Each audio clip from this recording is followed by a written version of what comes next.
Well, hey everybody. Okay, so I am live and I am going over the delectableness that I put together. Okay, so the mystery vegetarian recipe, it was a pasta dish that I did. It actually came out phenomenally well. So I'm going back through now to check out some of the questions and comments that I got on it on Facebook and Instagram and some of the other places. And actually, I have to say that I think that Angela Stillwell, hey friend, how you doing? I think that she got the closest to the different things out there that were in the dish, but she missed quite a few things. You missed a few things there, Angela. It's kind of funny, actually, because you said dates or mushrooms. Okay, so that was neither one of those. Actually, what was in there, that was, I think that you were looking at the black cardamom. And I'm telling you now, the black cardamom, that gives a really good smoky, earthy flavor to the dish. I mean, it's really good. Let me see if okay, seeing some other things. Some awesome. Okay, so I'm going through now. Let me go ahead and share this screen real quick. That way you can see what it is that I'm looking at. So it just doesn't look like I'm ignoring you, because I'm not doing that. I'm not ignoring you. I am actually having a good time with these Hangouts. Let's see now. Okay, I'm going to pop over to my Facebook feed right here.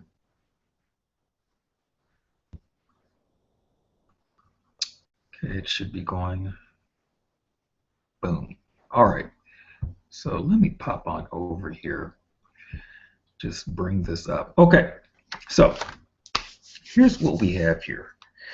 Now I'm going to go through each one of these ingredients and tell you why it is that I picked it up. As a matter of fact, I think I'm going to go ahead and type some things in. Okay. Live right now.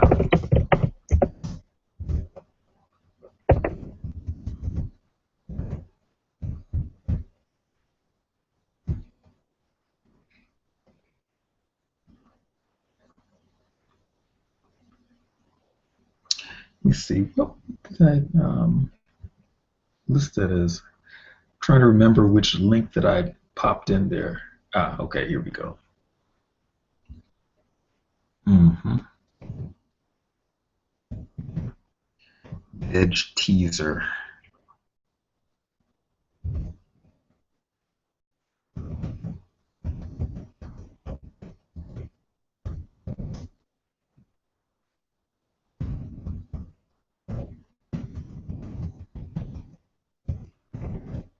Okay, so just pop in there. We are live now. Check it out and dialogue with me in chat. Let me go ahead and copy that. Ooh. I love Control Z. It's an awesome thing. So I'm going to paste that.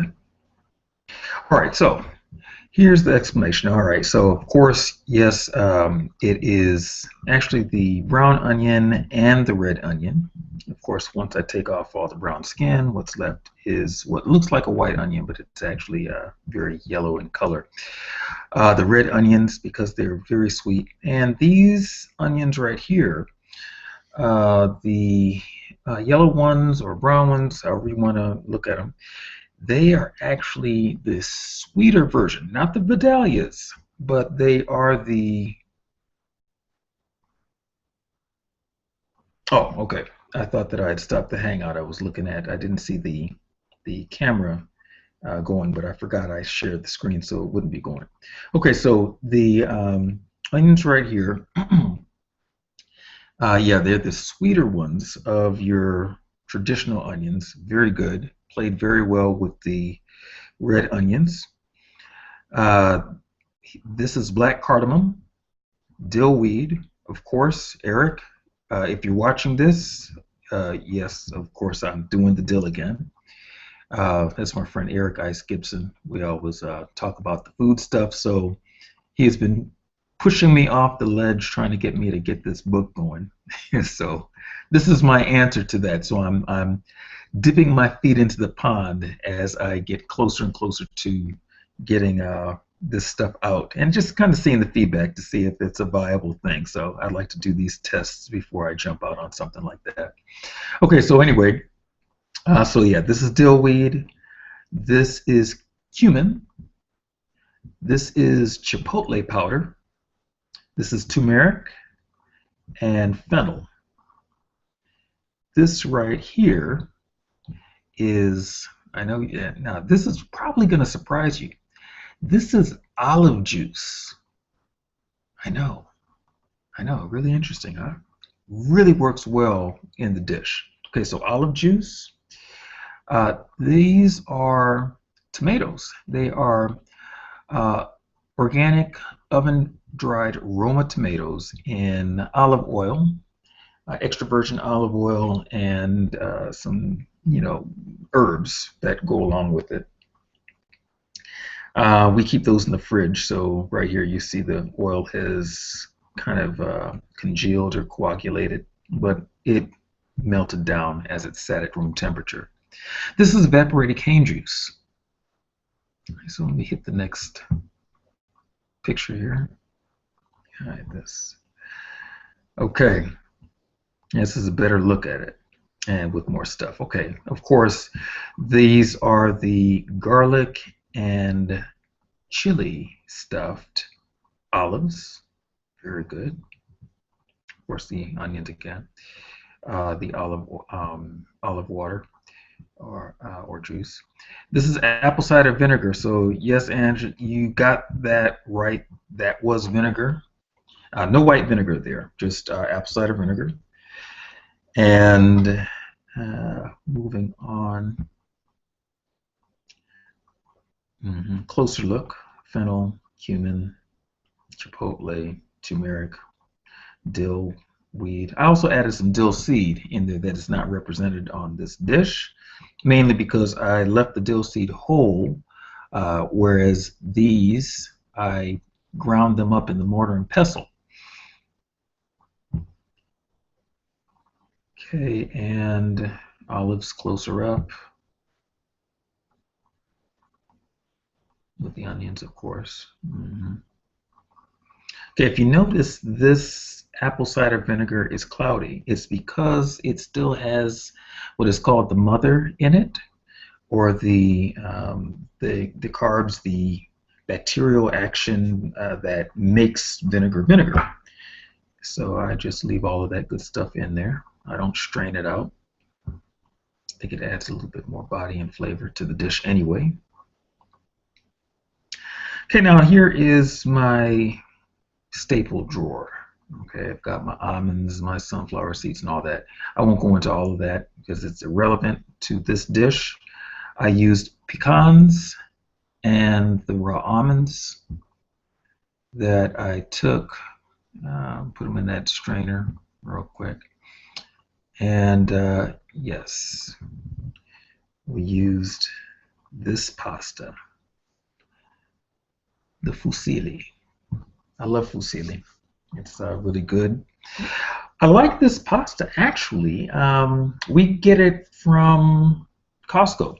They have a really good deal on it, and it's organic, and it's very tasty. It has a good bite to it when you get it al dente. Doesn't take long. It's about 11-minute process in boiling water, boiling salted water. I didn't season the water this time because I didn't want to compete with the seasonings inside of the actual skillet where I was going to add the pasta to.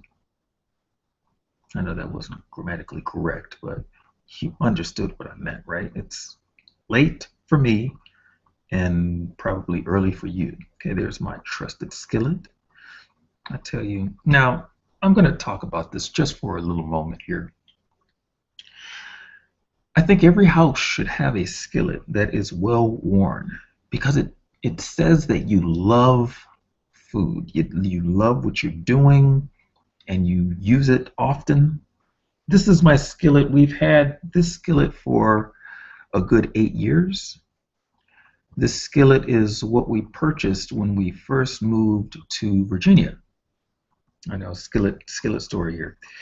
Yeah, my wife and I, we went to Macy's, and this is the Martha Stewart skillet. Now, granted, don't get me wrong. I think the skillet itself is garbage. That doesn't sound politically correct. Yeah, I think it's garbage.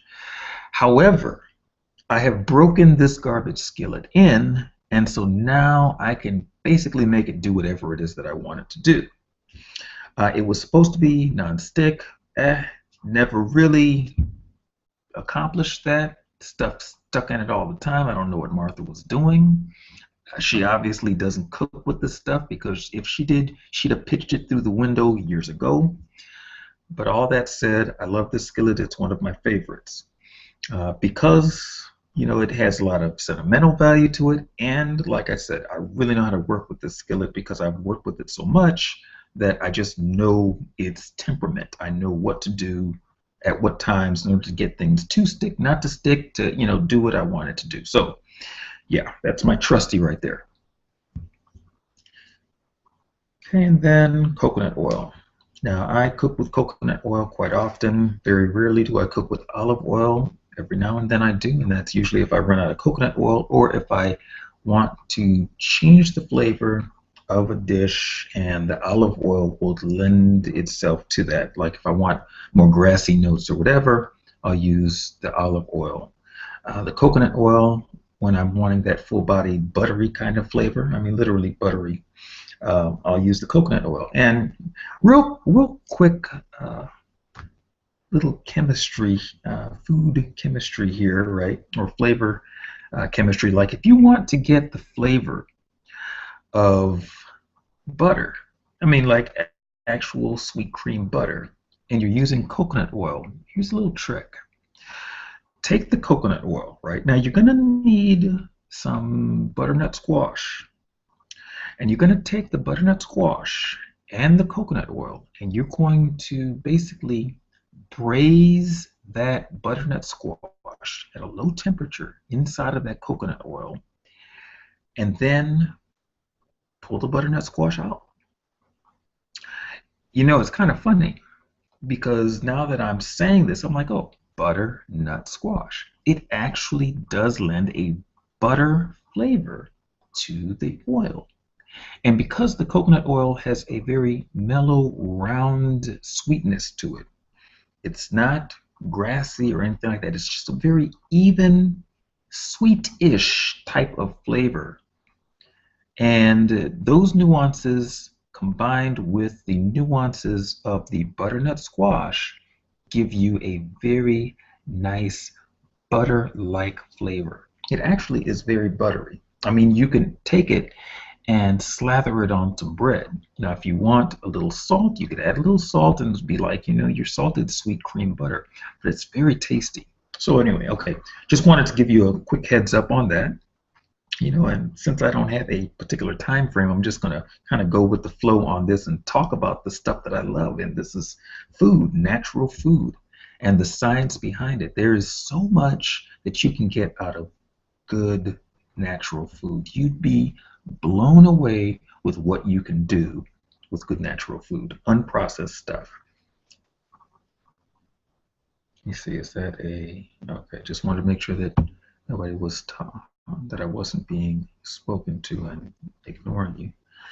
Okay, looks like we're back at the beginning. Okay, so now let me move on to the next set of visuals. This is really exciting stuff. Now, is it just me, or is this exciting to you as well? You're probably saying, Jason, who are you talking to? I'm talking to you. You may not be answering, but I am talking to you. Okay, so first thing I wanted to show that I'm taking the seeds that I'm going to ground up, pulverize, and put them into my Thai granite mortar and pestle, right? Well, my mortar. I'll be grinding it with the pestle. All right, so that is the fennel seed, and the cumin is back here. Oh, somebody else is following me on Twitter. Nice. Okay. So now I've got the cumin, the fennel, and some pink Himalayan salt in there. Now, why do I have the salt in there? Well, because I wanted to grind it down into a powder. Those spices, those seeds, and the salt helps me do that. And I was going to salt the dish anyway, and I said, why not? Let me throw the salt in there, and it worked like a charm. Okay, so I ground it up. Look at that. You see that? Pulverize that stuff. It was just a beautiful thing. Now, I love this mortar and pestle. A matter of fact, I believe that I want to get at least one more of these.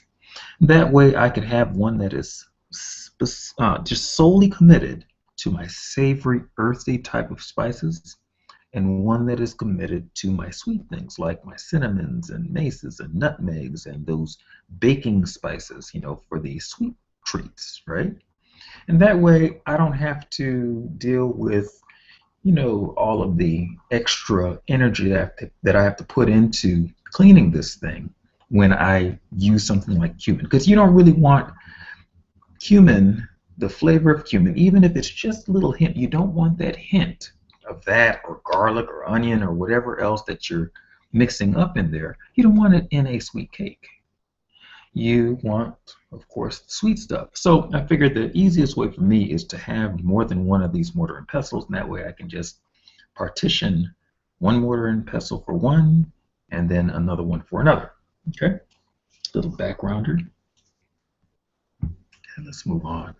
Okay, so after I ground that up into a powder, then I added the turmeric, the chipotle, and the dill weed, right?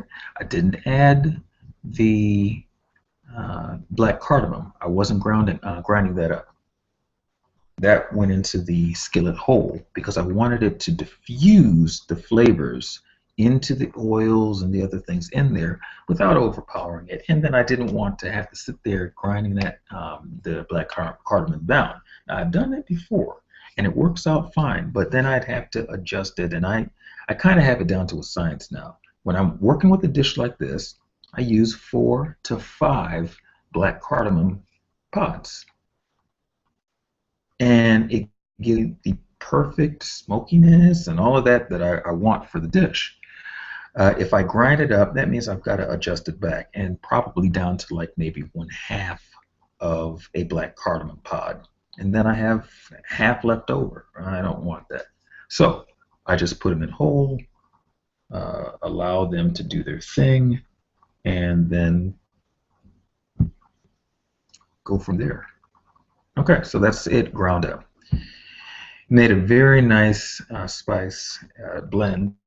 And now you see how it is that I blend my spices. I do them by hand for the most part. Unless I'm really in a rush, then I'll use the coffee grinder. But I like the one by hand because you get different type of flavors out of your spices when you grind them in a mortar and pestle. I like the granite mortar and pestle for certain things. I like the molcajete and teolete for other things. That's the Mexican mortar and pestle that I got. I had been searching for the molcajete for years.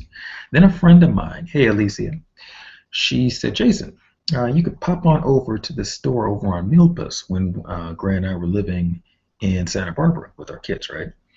And so I went over to this Mexican market on Milpas, and I found the mortar and pestle. Now, Alicia taught me something that I will never forget in relation to cleaning mortar and pestles or molcajetes, right? And instead of, how they say, oh, you take rice and you grind it up and you keep grinding it until it comes out clean and all that, she says, no, don't do that. She said, Jason, what you're going to do is take some lechuga or lettuce and take the lettuce and grind it down in there, and you keep grinding it until it comes out fresh, until the lettuce has no more dirt in it. She says the lettuce will get down in there and clean the mortar, the molcajete, right? And then when it comes out, to where it's just lettuce ground up. You don't see any dirt remnants, no rocks, no pieces or anything like that. It's all done. Now you're ready to go. You rinse it out, pat it dry or whatever, leave it to air dry, and then you start doing your grinding. Whether you're making your guacamoles or your moles or your salsas or whatever it is that you're going to use it for, you can do it after you clean it with the lechuga, right? So I was like, okay, cool deal. And so that is what I used, and it worked beautifully. So I do have designs on collecting the mortars and pestles from all over the world. You know, I'm starting my collection, so I've got I think 3 or 4 so far. I've got some of them are still packed away, but I saw some in what was it? I think it was an Indonesian one that was more flat, and then I saw one. It was an Indian one, and it basically looked like a flat slab of stone, and then another slab that was broken that you use and just, you know, real kind of clunky looking, but I thought it was really cool. And so I got to get it. You know, I mean, I just got to get it. Okay, so we've exhausted that. Okay, now let me go and move to the next set. And then I'll explain some more what it is that I'm doing. Now, I'm getting a total kick out of this. I hope that you're enjoying it too, because I'm sure taking my time with this. But I think with food, you shouldn't rush through it. Now, if you gotta go, I understand, because I'm taking my time with this. I mean, you gotta love food. You really have to love your food. When you're cooking with it, you should bring a certain level of passion to it, you know? Okay, so here we go. So I took the onions and I chopped them and then diced them and ended up with, there we go. Now that was a beautiful chop right there. They're not too thick, not too thin. Not too thin that they just kind of break apart and don't hold up to the heat and the length of time that I'd be cooking them. Not too thick that it was going to take them extra long to break down, or that they'd be overpowering chunks of onion in the dish. It was just the perfect size for what it was that I was doing. Okay, so threw some coconut oil into the skillet. If you notice, it is kind of risen in the middle. That's because it was left on the heat too long one day, so it warped the pan. And I'm okay with that. I mean, granted, I don't like the fact that the pan is warped. Am I going to get rid of that pan? Absolutely not. That skillet will be with us. It's in it to win it. So I'm keeping that skillet because I can do some things with that skillet, some magic. All right, so in the oil, I added just a little bit of the ground up spices just to season the oil, right, to set the tone. And then from there, I went ahead and then added in my onions, and then I salted them down, okay, and I added the black cardamom. And the rest of the spices came after I sauteed the onions down. What you're seeing right there, all of this little business right here, that's the dill seed that you didn't see represented on that plate of spices, mainly because I was leaving that whole, wasn't grinding it up, right? But I added the spices and stuff to the onions with the Himalayan salt. I put the salt on there in order to draw out the liquids quicker and to season it up. You know, to enhance the natural sweetness of the onions. Now, there's something very interesting about onions that you may not know, and let me explain that to you real quick. Onions, the sulfur inside the onion, when you heat it for a period of time, that sulfur transfers into sugars. So that's what makes the onions very sweet when you cook them long. And then, of course, the charring comes when those sugars burn. When they char, then you get that real nice charred flavor to where it adds that smoky richness to to the onions. And depending on what you're working on will determine if you're going to take the onions to that level or not. If you're doing something like I did the other day where it's more of a uh, um, when I did like the rice polenta, right? The brown basmati rice polenta, which was amazing. Okay, it was amazing. Okay, I digress. When I did the polenta, I didn't want flecks of charred onion throughout the polenta. I thought that would ruin the look of the dish, right? And also, it would bend the flavor in a direction that I didn't want to take it. You know, the charring, it has its place, but when you're going for a delicate flavor, it tends to be a little too earthy and overpowering for your creamy type of things, unless you're going for creamy with the bacony kind of feel. Okay, then I would char it with some chipotle and black cardamom with a little bit of palm sugar or some other type of natural sweetener, right? Not agave. I'm not a fan of agave. I don't really like how it tastes. You know, I'm still, you know, the jury's still out on how healthy it is for you. I don't necessarily believe that it's all that healthy. For me, it's a little too mainstream. So if it's that mainstream, I always say, let me see. Yeah, I'm not sure if it's all that healthy because if it's being pushed so heavily, you know, in the mainstream markets, I will say that maybe some of it's a little adulterated because it's being over processed. You know, it is being taxed. So in order to keep up with demand, a lot of times corners are cut in order to make sure that they can still produce as much as the demand on the marketplace. It's kind of like lavender oil, right? Lavender oil, now we're going into aromatherapy, right? Essential oils and stuff.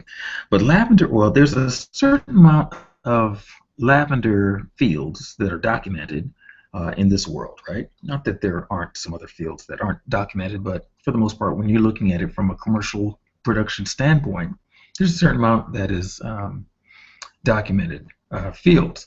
And funny enough, those fields can produce a certain amount of lavender oil. Well, for some unknown reason, there is more lavender oil on the market than actually has been grown. I know, sounds a little strange, doesn't it? How do you produce more lavender, natural lavender, than the actual lavender that's growing? Well, it's called adulteration. And because there's a higher demand for lavender and folks want to get it, you know, large quantities and cheap and all of that, you've got manufacturers that will cut corners and say, okay, let's create a chemical replica or a synthesized version or a hybrid version of lavender. Let's genetically mess with some of the plants so that they can output more oil.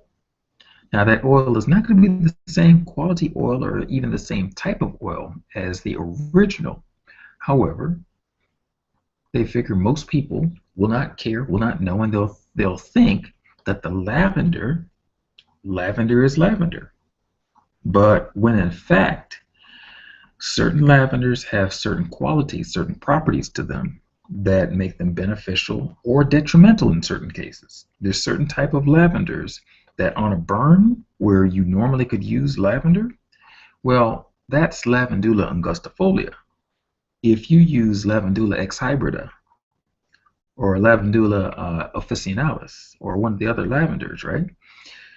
You could very easily, especially the one that has you know, a natural menthol content to it, you can take a first-degree burn, and by applying that type of lavender, it will end up being a third-degree burn. And it's because of the menthol and how it will not stop the gas gangrene, which is what the burns cause. What it will end up doing is actually, it's kind of like adding oil to a fire, literally. It will give the heat that's in the burn someplace to run to and a carrier method to run with. So yeah. So all of that to say, when it comes to sweeteners like agave, when I see it just infiltrating the market the way that it has been of late, it sends up red flags for me. And I say, well, I don't know how natural it is. I don't know how many corners have been cut in order to produce this lavender. Not lavender, I'm sorry, in order to produce this agave or the other sweeteners. So I like to look for the things that maybe aren't so widely publicized, but that I know are good things. Palm sugar is one of them. It's a good thing. I use evaporated cane juice also, and those two seem pretty good. I like palm sugar better because it's a low glycemic index. So the reading that I have done says that folks who have challenges with insulin can take in the palm sugar. Now, granted, I have not personally corroborated that, because I don't have insulin issues, and I don't know if I know anybody who, well, actually, I do have a few friends who are diabetic and have taken the palm sugar. It doesn't seem like it has affected them negatively. They've not said anything to me like, Jason, this stuff is horrible. It's ruined me. You've ruined my life. No, it doesn't say anything like that, right? So I assume that it worked out well for them. I still think that you should use caution when you're dealing with sweeteners, especially if you are dealing with a disease or disease such as diabetes. Okay, moving on. That was a long hang on that slide, wasn't it? Okay, so this is the combination of almonds and pecans. And some boiling water for the pasta. It's going very well. 11 minutes. Okay. So I see that I missed some pictures in there. They're in my phone. But here's the end result. Now I'm telling you, this not only looks good, but it was the bomb. This was good. This is very good. The textural elements that the pecans and the almonds and the olives and garlic added, and the spinach that I added later, it was very good. It added this meatiness to the dish that normally the dish doesn't have, especially along with the oven-dried tomatoes that I used. The dish had really good chew to it.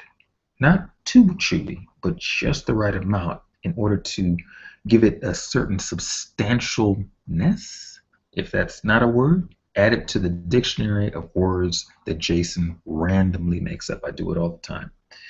But it adds to the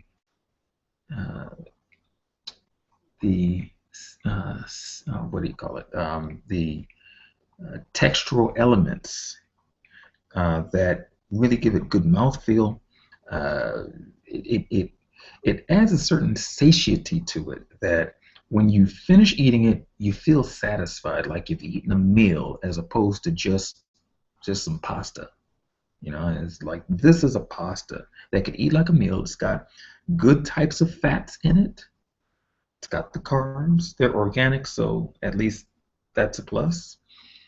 And then it's got the greens with your spinach, and then your onions, and garlic, and all of that. I mean, it's got a lot of stuff going on in this pasta. Now, I was going to create a cream sauce to drizzle over the top of that, and I was in between, do I do a cream sauce, like a cashew cream, that I really bend to the savory and, almost like make it taste like shrimp is in it? Or do I do like more of a tomato-based type of sauce? And then I thought, don't do any sauce, because this has so much complexity going on with it already. You don't want to take away from that. So I left it alone. I left it just as it is, as you see it. It's got the right amount of oil, everything, in order to just not only give it a good look, but to carry those flavors across each and every bite. It's awesome stuff. So there it is. That is my, you know what I'm going to do? Here's what I'm going to do real quick. Because I kind of feel like I'm chipping you guys a little bit. And you are here on my blog watching this. So let me give you a quick treat just because you took the time to pop out to my blog to watch what it is that I'm doing. Okay. I'm going to go ahead and post the rest of these images, and that way you can see what it is that I'm talking about. I'll post them there and then go back and edit my description.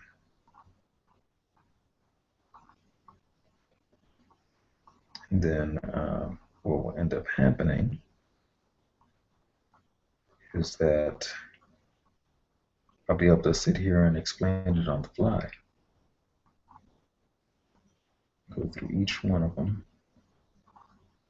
Wait a minute. I'm multitasking. I'm doing the phone thing, and then here we go.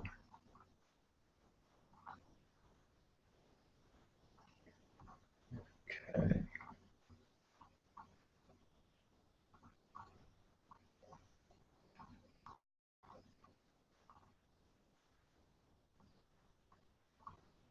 Okay, let me see. Still live.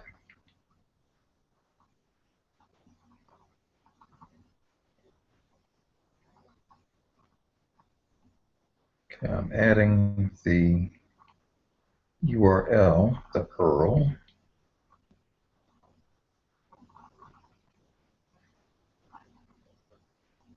Okay.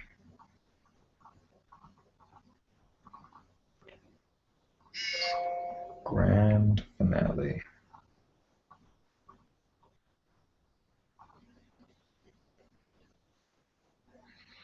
All right, so now that I there, so I'm going to now go to look for the pictures in the timeline. Here we go. Okay, let's see.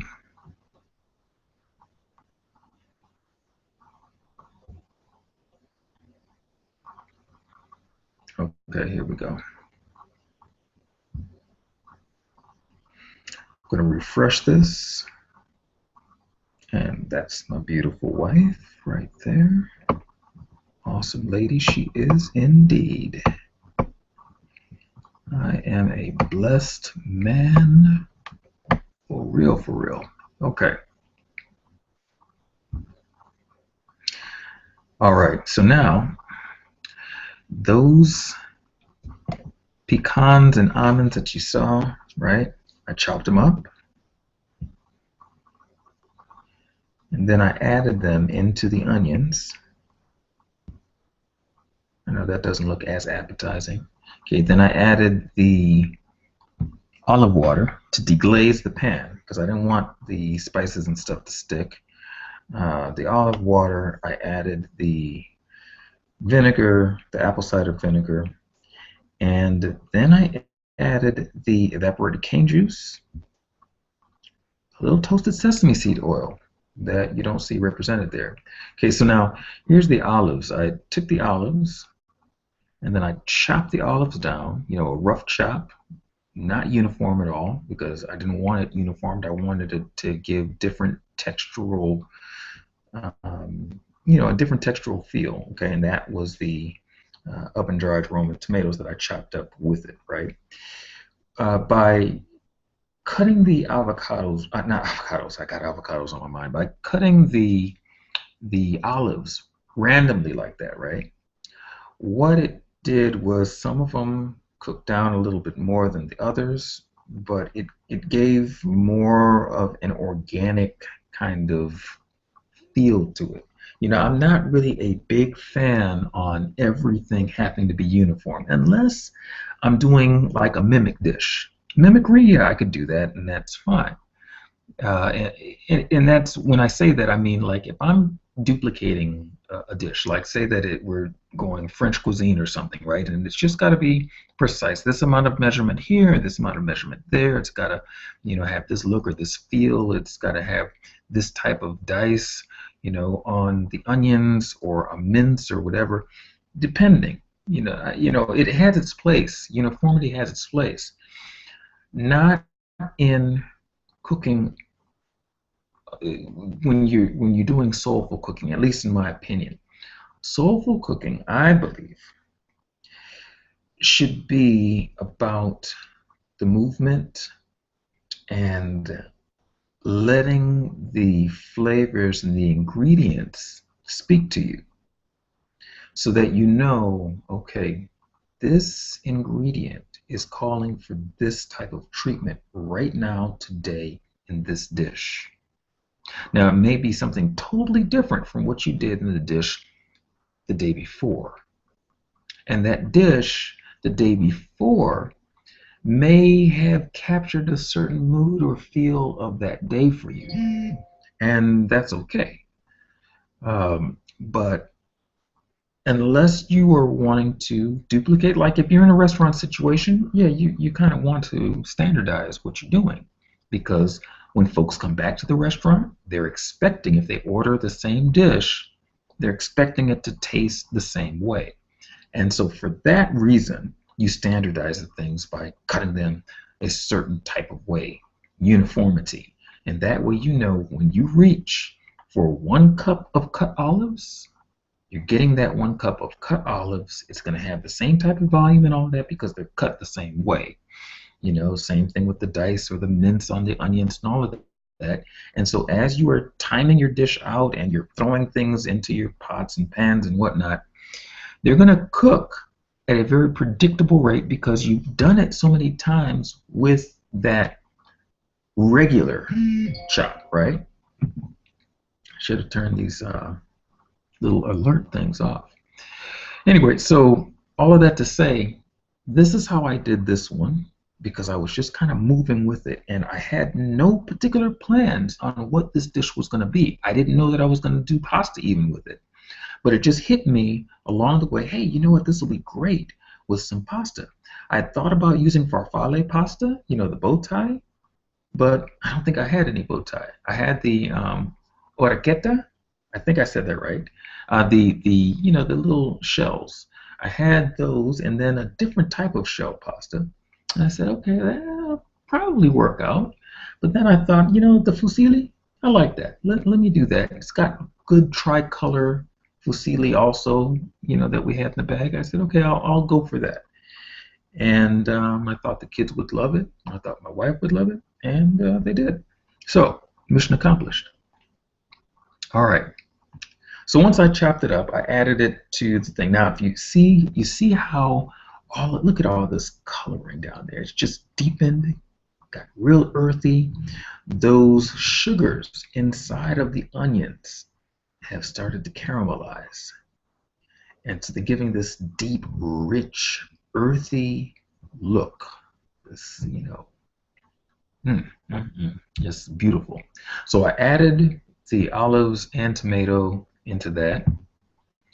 And then, that's it, more incorporated. Okay. And of course, bubbling and the oil popping and all of that good stuff. So unfortunately, because this is not a video, you don't see that movement. So that static shot, just kind of freezing, the life that was going on in that pot, it kind of makes it look a little certain kind of way. It's not as appetizing as it looked in person because, you can only capture so much with the still when there's movement going on in the background. Okay, so I added the frozen spinach. I didn't have any fresh on hand, so I pulled the spinach out. If I had kale, I would have added kale to it. I intended to add some diced frozen peppers to the dish. I was out of peppers. So I said, okay, I'll grab the spinach, not a big deal. It's going to taste good, and it did. Okay, and so now I incorporated that in. And so that was the water was boiling, and so I dumped in the pasta in the boiling salsa water, set the timer for 11 minutes, and then drained the pasta and incorporated it all into the skillet, mixed it around, and then I plated it. That's for later. Every now and then everybody needs a late night snack, right? That was for my wife. And there it is in the bowl. Look at the color, look at that oil, look at those spices. It just all went together very, very well. Very well. All right, so that's me. I'm talking about one of the things that I love dearly, and that's food. And so this has been me explaining my process of cooking fusilli pasta in a very meaty kind of vegan way with the almonds and the pecans. I hope you enjoyed it. If you have any questions, if you want to know about how to do different things inside of the kitchen, inside of your vegetarian or vegan kitchen, look, I've got years and years and years of experience working with this stuff. I really enjoy it. I love experimenting. And so please, absolutely drop me a question or a comment. Share this video and visit my site often. I'm going to be doing more things like this. Okay, real quick. I have been, over the years, asked by friends and clients and things like that in order to put together, asked to put together a cooking series, right? Like a school, like a class, to show folks how to create really delectable vegan cuisine, from raw food stuff to your just traditional vegan and vegetarian dishes. Now, is that something that you would be interested in my doing? I want to know. Comment below, and or hit me up on Facebook or Instagram or Twitter or wherever else that you are connected to me with or in.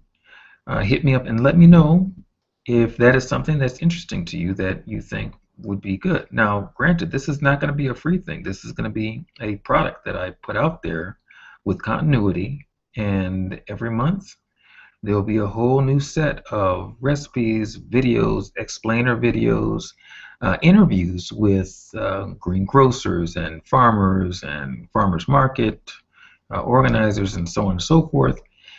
Just talking about how to source the best items for your pantry and for your fridge and all of that. What catalogs are out there that you can have stuff sent to you from different parts of the world. If you really want to stretch your culinary language. This is late for me, so if I'm stumbling over my words, forgive me. I haven't been to sleep yet. But yeah, I just want to know if it's something that, because I used to run a culinary program. I started one for a school. It was one of the homeschooling centers years ago, and I absolutely loved it, because I'm telling you, those kids, man, my kids were creating some gourmet culinary masterpieces. We worked with curries and different types of creams. I'm talking vegan creams, your coconut creams and your nut creams. We make our own cream and things like that, right? Cellophane noodles and rice noodles and yam noodles and mung bean noodles. We work with a lot of things that you just don't see in the regular grocery store, let alone the regular American table, right? And I wanted to stretch them beyond their norm, because I wanted to expand their horizons. So often, we grow up in a box and we don't ever really explore life.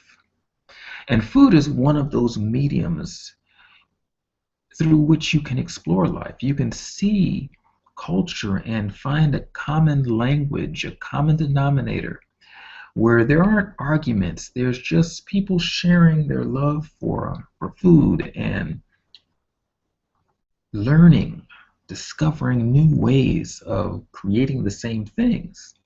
Like pasta, for example. I mean, I literally can do pasta like 100 different type of ways. And each one of them is correct because I'm doing them based on the results that I want to extract from them, that I want to get out of them. You know, sometimes I'll bake the pasta and bake it in a sauce of sorts, you know, where the pasta goes in raw but comes out cooked. Sometimes I'll fry the pasta after I process it in a certain way. Sometimes I will take the pasta, boil it down real good, and then finish it off in the oven, layered between veggies and roots and stuff like that, right? Or wrapped up in cabbage leaves with the almonds and pecans that I've chopped down and olives and raisins and things like that, and rice, and then stuffed it inside of the cabbage, and then steam it down or bake it, barbecue it, grill it, whatever. And that's a meal in and of itself. I mean, forget about the stuffed grape leaves. Stuffed cabbage leaves are where it's at. No offense to stuffed grape leaves. I still will eat stuffed grape leaves. But, that's just, let me know. Now, granted, my classes aren't going to be this long. I'm just rambling right now because I didn't have any particular designs on a particular topic other than talking about what it is that I did here and then to go off on my diatribes. My teaching style is not necessarily a diatribinous one. I'm just making up words. It's early. I can do this, right? It's not one of just diatribes. It really isn't. I jump in there and will say, okay, look, you do this, you do this, you do this, you do this, and then you end up with this. And then I talk about a little bit of the history behind some of the things, some of the health benefits of the other things, why you would use one oil over another, and stuff like that. Just to give you some real better than practical or basic advice, information, direction, principles around what you're doing with the cuisine and why. So all of that to say, if you are interested in learning how to create these healthy, delectable dishes, then I will be giving a class. Or a series, actually, an ongoing series. I have my domain name, working on the website or having it worked on right now. And the new project is called Flavor Kissed Cooking. I came up with that name when a friend of mine, Sheila Brown, you out there? You watching this? We were on the phone. We were Skyping each other, and it was actually a pre-interview call because Sheila is actually going to be one of the guests that I interview on a project that I started a little while back, and then some life happened, right? And I put it on the shelf for almost a year, and but it's called Thinner Cash Systems, Random Stuff That Can Make You Rich. And basically what I do there is I interview folks who have really cracked their code on or offline and have followed their passions and have made a living out of it or made success out of a project that they're working on. And I want to talk about how did you do it? What was in your mind? How did you overcome the obstacles, the fears, or the hesitations, whatever it was? What was your secret sauce? So we talk about that stuff, and it's just friends sharing some ideas and techniques, and we throw in some great stuff and some great products to get in the midst of the calls and the interviews, and how you can help move your business or your life forward. So anyway, that was the backgrounder on that. But I was talking with Sheila, and we got to talking about food. And I said, oh yeah, I said, I said, well, the food that I do, because she said, Jason, the food that you do, like I've seen vegetarian food, but yours looks like it's got some flavor. I said, oh yeah, no. I said, my food is flavor kissed. And she says, oh, I like that. She goes, Jason, you need to get that. You need to get that URL. Don't hesitate. Get that URL. You need to do something with it.